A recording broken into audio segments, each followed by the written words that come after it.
જેટલો વરસાદ થોડો પણ પ્રોગ્રામ બંધ કરવાનો થતો નહીં. જબ તક છોડેંગે નહીં, તબ તક છોડેંગે નહીં.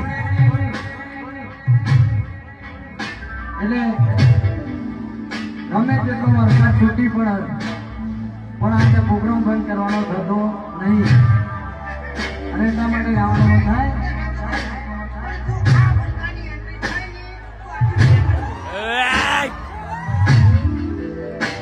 વરસાદના